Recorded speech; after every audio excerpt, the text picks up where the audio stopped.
अस्सलाम वालेकुम स्टूडेंट्स। आज का जो हमारा इम्पोर्टेंट टॉपिक है वो है कन्वेंशनल एंड डिजिटल सब्ट्रैक्शन साइलोग्राफी। ठीक है। असल में जो साइलोग्राफी है ना, साइलो का मतलब ये है सलाइवरी ग्लैंड, एंड ग्राफी का मतलब है सेम कि हम कॉन्ट्रास्ट के ज़रिए क्या करते हैं, विजुअलाइजेशन करते हैं। ठीक है। अब कन्वेंशनल एंड डिजिटल सब्ट्रैक्शन का क्या मतलब है? कन्वेंशनल में हम वही डायनेमिक इमेजेस लेंगे जो हम लेते थे फ्लोरोस्कोपी में। ठीक है। कन्वेंशनल फ्लोरोस्कोपी हम करते हैं, डायनेमिक इमेजेस अटेन करते हैं। बट डिजिटल सब्ट्रैक्शन जिस तरह हमने पढ़ा था अपनी जनरल रेडियोलॉजी के सब्जेक्ट में, DSA, digital subtraction angiography, but that was for the vessels. ठीक है। एंजियोग्राफी थी ना, तो वो वेसल्स के लिए थी। यहाँ पे जो डिजिटल सब्ट्रैक्शन सेलोग्राफी होगी ये डक्टुलर सिस्टम के लिए होगी। ठीक है।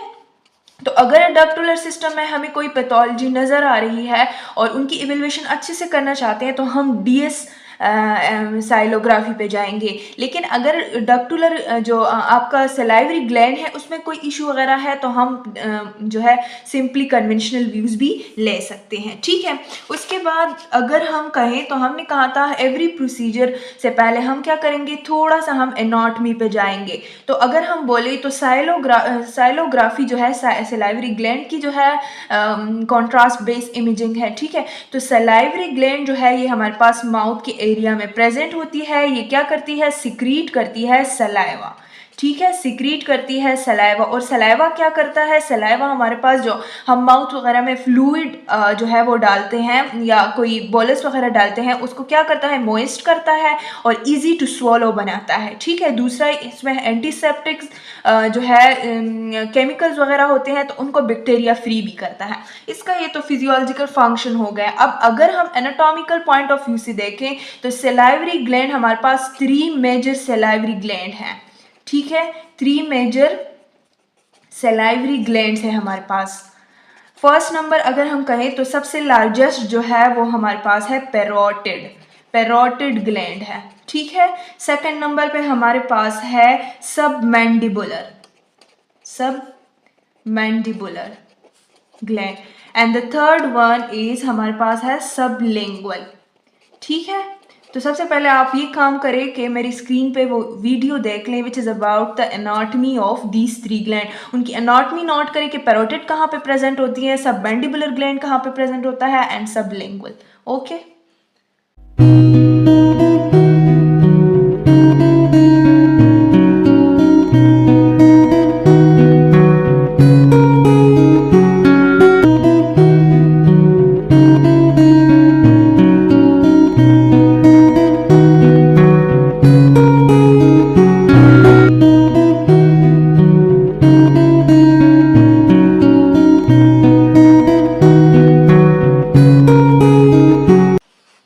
होप सो आपको एनाटॉमी समझ आ गई होगी तीनों ग्लैंड्स की। ठीक है।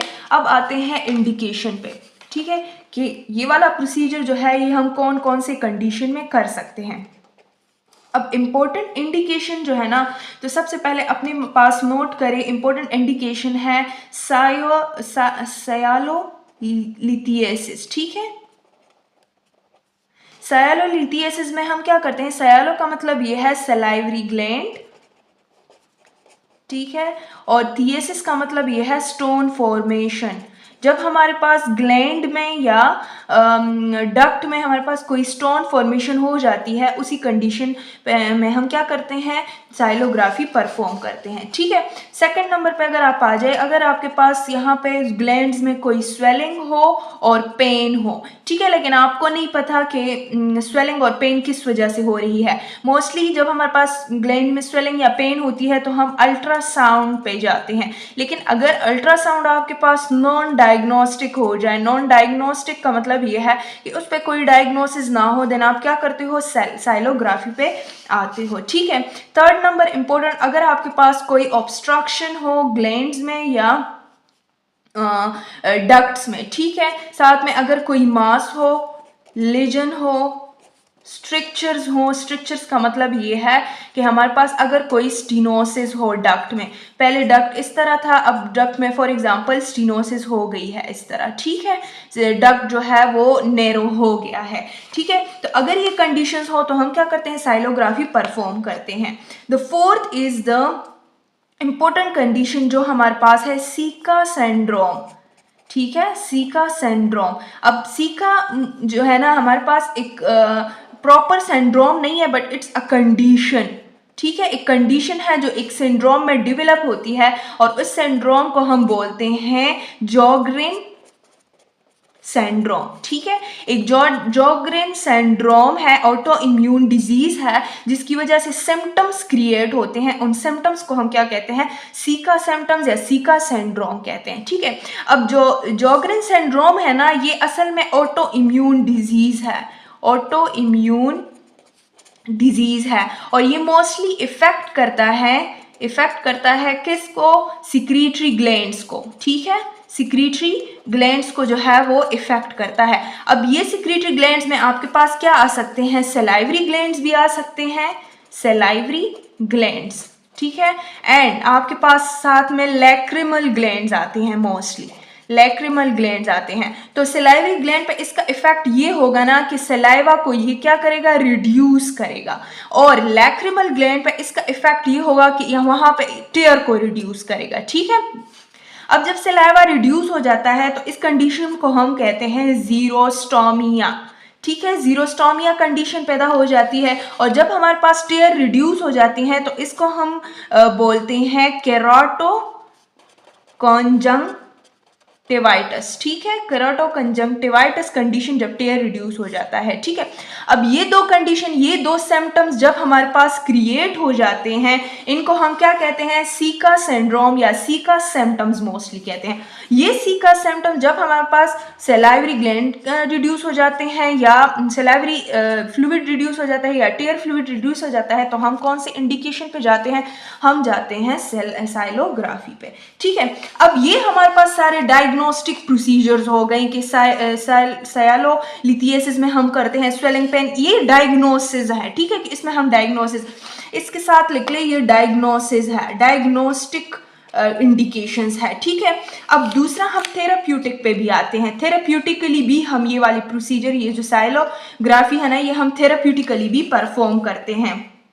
थेराप्यूटिकली हम क्या करते हैं, डक्टल ल्यूमेन को क्रॉस करते हैं, डक्टल ल्यूमेन में जाते हैं। अगर डक्टल ल्यूमेन में आपके पास क्या है, स्टोन्स है, या वहां पे स्टिनोसिस हुई है, ठीक है, वहां पे नैरोविंग हुई है, ठीक है, इस तरह नैरोविंग हुई है, या डक्ट में कोई स्टोन है, तो हम क्या करते हैं, उस नैरोविंग को रिमूव करते हैं, मतलब वहां पे जो है मिनिमल इन्वेसिव प्रोसीजर करते हैं, एंडोस्कोप इंसर्ट करते हैं, और स्टोन को जो है उसको भी रिमूव करते हैं, ठीक है। तो दो थेरेप्यूटिक कंडीशन आपके पास मोस्टली गिवन है। एक आपके पास है बास्केट रिट्रीवल ऑफ कैलकुलाई, आपके बुक में गिवन है इंडिकेशन में, आप इनको नोट करें। ये हम क्यों करते हैं, टू रिमूव स्टोन्स, ठीक है, कौन से स्टोन, जो हमारे पास सलाइवरी डक्ट में स्टोन्स है, वहां पे हम गाइड वायर को एंडोस्कोप के जरिए क्या करते हैं, इंसर्ट करते हैं, और जो स्टोन है ना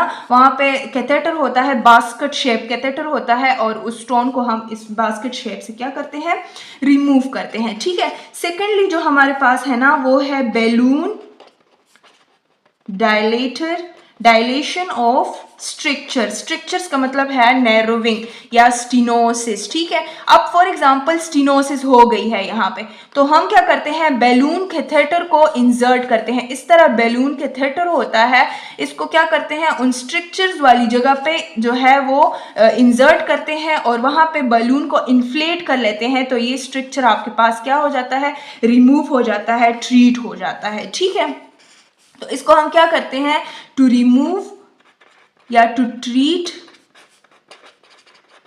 स्ट्रिक्चर्स या स्टिनोसिस, ठीक है। तो ये अगर आप अपने बुक में निकालो पेज नंबर 384, तो यहाँ पे ये वाला पॉइंट गिवन है, एंडोल्यूमिनल इंटरवेंशनल प्रोसीजर के साथ लिख के नॉन इन्वेसिव या मिनिमल इन्वेसिव प्रोसीजर, ठीक है, such as basket retrieval of the calculi and balloon dilatation of structure, ठीक है। ये दोनों प्रोसीजर हम किस लिए करते हैं, ये मिनिमल इन्वेसिव प्रोसीजर है, एंडोल्यूमिनल इंटरवेंशनल प्रोसीजर है, जो हम therapeutically to perform for the removal of the stone और removal of the structures perform करते हैं, ठीक है। अगर हम कॉन्ट्रा इंडिकेशंस पे आ जाए, कॉन्ट्रा इंडिकेशंस तो सबसे पहले कॉन्ट्रा इंडिकेशन में ये बात याद रखिए कि प्रेगनेंसी हम पेशेंट की हिस्ट्री को चेक करते हैं, अगर फीमेल प्रेग्नेंट है हमारे पास देन हम उस कंडीशन में ये वाला प्रोसीजर नहीं कर सकते, ठीक है। अगर किसी को कॉन्ट्रास्ट सेंसिटिविटी है, कॉन्ट्रास्ट सेंसिटिविटी मीन कि अगर किसी पेशेंट को एलर्जी है, ठीक है, तो उन पेशेंट्स के साथ को हम ये वाला प्रोसीजर परफॉर्म नहीं करते, ठीक है। अगर आपके पास इन्फ्लेमेशन है या इन्फेक्शन है, ठीक है, सलाइवरी ग्लैंड्स में या डक्ट्स में, वहाँ उस कंडीशन में हम ये नहीं कर सकते। अगर एक पेशेंट है उसने जो है ना थायराइड फंक्शन टेस्ट करना है, थायराइड फंक्शन टेस्ट ये नोट कर ले अपने पास, अगर एक पेशेंट है थायराइड, इसके बाद इसने थायराइड फंक्शन टेस्ट करना है तो हम वहाँ पे जो है ना ये वाला प्रोसीजर TFT से पहले ये वाला प्रोसीजर परफॉर्म नहीं करते, ठीक है। तो ये था about the indication, Contra indications. अब आते हैं कॉन्ट्रास्ट मीडिया पे। अगर आप कॉन्ट्रास्ट मीडिया के पास देखो ना तो हमारे पास जो है आयोडीन कंटेनिंग जो है हम यूज़ करते हैं, आयोडीन कंटेनिंग लिक्विड्स भी हम यूज़ करते हैं contrast media, water based contrast media भी हम यूज़ कर सकते हैं, ठीक है, लिपिड बेस्ड भी हम यूज़ कर सकते हैं। डिफरेंट कॉन्ट्रास्ट मीडियाज़ हमारे पास जो है वो यूज़ होते हैं। LOCMs हम यूज़ करते हैं मोस्टली, जो है हमारे पास डाइल्यूटेड हम इस केस में जो है वो यूज़ करते हैं। एक और लिक्विड होता है ऑयल बेस, हमारे पास होता है ऑयल बेस, जो हमारे पास है लाइपोडोल अल्ट्रा फ्लूइड, ठीक है। ये हमारे पास क्यों यूज़ होता है, ताकि आपके पास डक्टल इन्हांसमेंट किया जाए, एक्सीलेंट डक्टल विजुअलाइजेशन आपको ये दे सके, ठीक है। तो ये इसलिए हमारे पास यूज़ होता है। ये आपके पास था कॉन्ट्रास्ट मीडिया के हवाले से। नेक्स्ट डिस्कस करते हैं अबाउट द इक्विपमेंट्स कि हमारे पास कौन कौन से इक्विपमेंट यूज़ होते हैं इन द साइलोग्राफी। अगर आप कहें तो सबसे पहले इक्विपमेंट्स में फ्लोरोस्कोपिक यूनिट यूज़ होता है, ठीक है, फ्लोरोस्कोपिक यूनिट यूज़ होता है, ठीक है। वो कन्वेंशनल भी हो सकता है एंड डिजिटल सब्ट्रैक्शन वाला भी हो सकता है, ठीक है। सेकेंड नंबर हम आते हैं on the lacrimal dilator. Lacrimal dilator plus एक प्रोब होता है उसके साथ, ठीक है। आप स्क्रीन पे मेरी इमेज जो है वो देख सकते हैं, ये आपके पास लैक्रिमल डायलेटर है प्लस प्रोब। अब ये लैक्रिमल डायलेटर आपके पास किस लिए यूज़ होता है, इसके डिफरेंट फंक्शन हैं। फर्स्ट अपने पास लिखिए कि ये एक तो डायलेट करता है सलाइवरी डक्ट्स को, ठीक है, डायलेट करता है। अब डायलिटेशन से क्या होता है, इजी कैनुलेशन हो जाती है। जो कैनोला हम फिट कर रहे हैं ना डक्ट्स में टू इंजेक्ट द कॉन्ट्रास्ट, उसकी इजीली कैनुलेशन हो जाती है। थर्ड नंबर कॉन्ट्रास्ट जो है ना, कॉन्ट्रास्ट इजीली हम इंजेक्ट कर सकते हैं, इजीली इंजेक्ट कर सकते हैं थ्रू दिस डायलेटर, ठीक है। उसके बाद हमारे पास थर्ड नंबर पे सिल्वर कैन्योला, ये सलाइवरी ग्लैंड के लिए अपना एक सलाइवरी कैनोला यूज़ होता है, उसके साथ अपना एक नीडल होता है and polyethene catheter, polyethene catheter उसके साथ फिक्स्ड हुआ होता है, ठीक है। ये इसके लिए यूज़ होता है। आप मेरी स्क्रीन पे इसका इमेज देख सकते हैं, टेक्नोलॉजिस्ट के हैंड में है, ये आपके पास है सलाइवरी कैन्योला, ठीक है। उसके बाद हम फोर्थ नंबर पे यूज़ करते हैं लाइट बल्ब यूज़ करते हैं, लाइट बल्ब यूज़ करते हैं to view the patient orifice of the parotid या सबमैंडिबुलर या सबलिंगुअल, ठीक है। और साथ में हम मैग्नीफाइंग ग्लास भी यूज़ कर सकते हैं, ठीक है, मैग्नीफाइंग ग्लास के आपके पास जो है वो मैग्नीफाई हो जाए, ठीक है, जितनी भी एनाटॉमी है। फिफ्थ नंबर पे पेशेंट को एनेस्थीसिया भी आप दोगे, ठीक है, तो आपके पास एनेस्थीसिया भी पेशेंट के लिए प्रेजेंट होना चाहिए। ये आपके पास थे इक्विपमेंट्स।